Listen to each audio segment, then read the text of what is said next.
Students, very good morning to all of you. आज हम पढ़ेंगे क्लास 12 की जो इंग्लिश कंपोजिशन है उसमें एक नया टॉपिक पढ़ेंगे जिसका नाम है लेटर। अब से पहले हमने पढ़ा था कि उसमें जो नोटिसेस थे, एडवर्टाइजमेंट था और इन्विटेशन था, डिबेट था, इनको हमने पढ़ा था। एक जो पोस्टर का और बच रहा है, जो पोस्टर में क्या है कि आपको एक दिन में एग्जाम्पल बता दूंगा केवल एक, जिसमें पोस्टर के जो अलग से तो रूल्स होते नहीं है, पोस्टर में जो कुछ भी चीज़ें होती हैं उनको हाईलाइट करके अपने को लिखना होता है और ज़्यादा से ज़्यादा उसको डिज़ाइन करके लिखते हैं, ड्राइंग्स बनाते हैं, उसमें चित्र बनाते हैं और आकर्षक लगना चाहिए पोस्टर। तो उसके रूल्स आपको एक शॉर्टली एक छोटी क्लास में आपको बताऊंगा। आज हम पढ़ेंगे इसमें लेटर। तो लेटर एक नया टॉपिक है इसमें और एग्जाम में आता है कितने नंबर का? 7 नंबर का आता है, 7 मार्क्स का आता है। ठीक है, 2 लेटर आते हैं, 2 में से आपको एक अटेम्प्ट करना होता है। एक चीज आप पहले जान लें कि जो भी लेटर्स होते हैं आपके 12th क्लास में वो सारे लेटर्स कौन से होते हैं? फॉर्मल लेटर्स होते हैं। वैसे तो बेसिकली अगर देखा जाए तो there are 2 kinds of letters, एक तो होता है फॉर्मल, एक होता है इनफॉर्मल। लेकिन क्लास 12th में आपके सारे जो लेटर्स हैं कौन से हैं? फॉर्मल हैं। फॉर्मल लेटर्स को अलग अलग कैटेगराइज किया हुआ है, तो इसको हम देख लेते हैं कि लेटर के बाहर क्या क्या होता है। जो पत्र है, पत्र अलग अलग प्रकार से कौन कौन से आपके पूछे जाते हैं जिनमें से आपको अटेम्प्ट करना है। तो लेटर कौन से आएंगे? आपके फॉर्मल है, 7 नंबर का क्वेश्चन आएगा। सबसे पहले देख लेते हैं, इसमें आता है आपके ऑफिशियल लेटर। ठीक है, एक आता है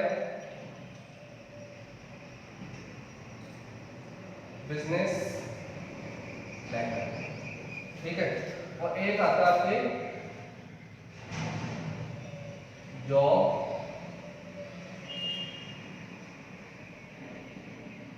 एप्लीकेशन।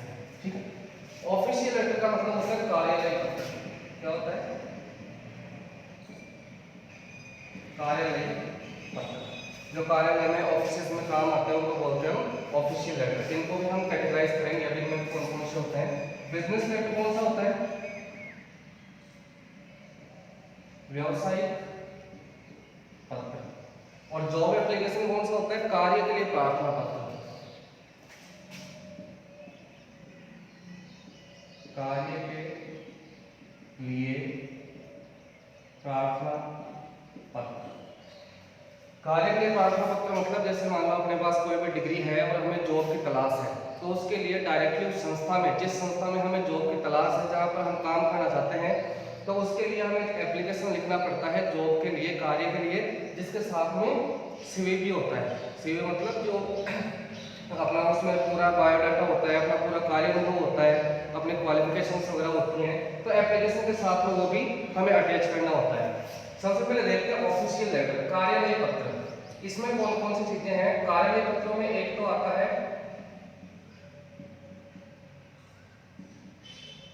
एडिटोरियल लेटर, जो कि बहुत ही इंपॉर्टेंट है, हर साल लगभग पूछा जाता है ये एडिटोरियल लेटर। एडिटोरियल लेटर मतलब संपादकीय पत्र, संपादक को लिखते हैं। संपादक किसका होता है? या तो किसी मैगजीन का हो सकता है या फिर किसी न्यूज़पेपर का हो सकता है। अब ये एडिटोरियल लेटर लिखवाते हैं किसके बारे में, किन किन चीज़ों के बारे में हो सकता है?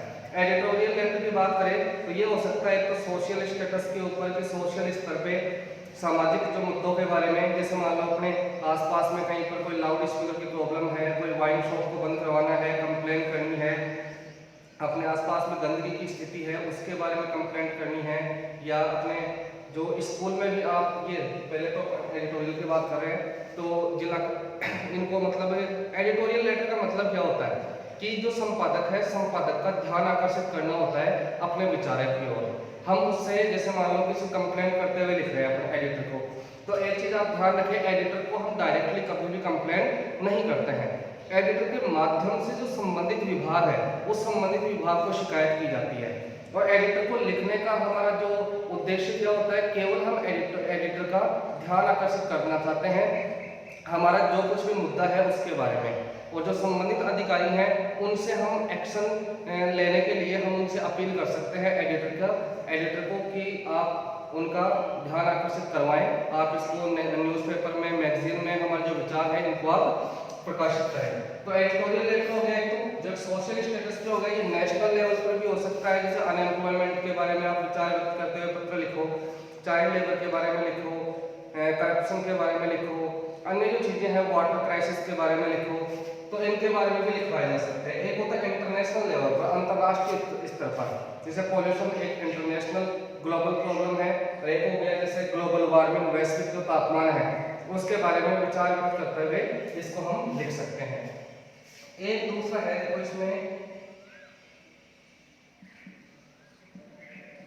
कंप्लेंट लेटर, शिकायती पत्र, कंप्लेंट लेटर। अब देखो एक तो एडिटोरियल में भी कंप्लेंट की जाती है, लेकिन मैंने अभी आपको बताया किसी भी संपादक को, किसी भी एडिटर को हम डायरेक्टली कंप्लेन नहीं करते हैं, उसमें क्या करते हैं एडिटर के माध्यम से कंप्लेन की जाती है।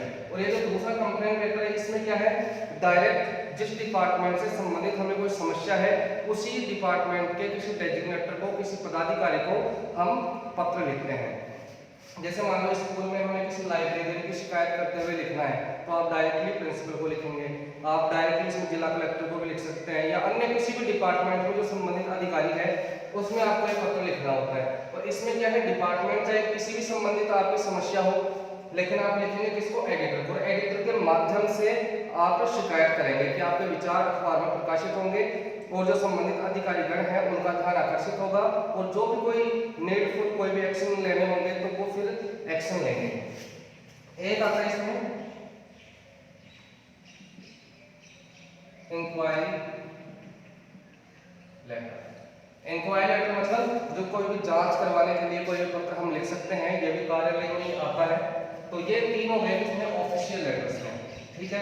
अब देखो एक आता है बिजनेस लेटर, व्यावसायिक पत्र।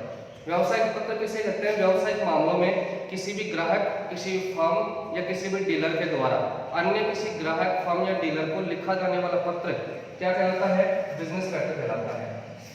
अब किन किन चीजों के बारे में लिखा जा सकता है बिजनेस लेटर, एक तो जैसे इंक्वायरी करते हुए इंक्वायरी लेटर। इंक्वायरी किसके बारे में, जैसे मानो हमें कोई भी खरीदना है, कुछ भी खरीदना है, कोई सामान खरीदना है, किसी हम फर्म से जुड़ने वाले हैं, तो उसके लिए हम पहले इंक्वायरी कर सकते हैं। जैसे मानो कोई हमें फर्नीचर आइटम्स खरीदने हैं, या कोई स्पोर्ट्स मटेरियल खरीदना है, या फिर कोई गारमेंट्स की चीजें हमें खरीदनी है, तो उसके लिए हम पत्र लिख सकते हैं कि आपका रेट क्या है, डिस्काउंट्स वगैरह क्या है, आपके पास क्वालिटी कैसी है, आपके पास कितनी कमोडिटी में आपके पास में सामान है, तो उनके बारे में आप इंक्वायरी लेटर लिख सकते हैं कि हम आपसे जुड़ना चाहते हैं, इतना हम मटेरियल, इतना गुड्स खरीदना चाहते हैं, तो इसके बारे में जो जो हमें रिक्वायर्ड इंफॉर्मेशन है वो आप सेंड करें।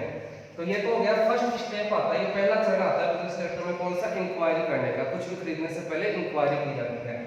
दूसरा एक हो गया प्लेसिंग ऑर्डर, ऑर्डर देते हैं।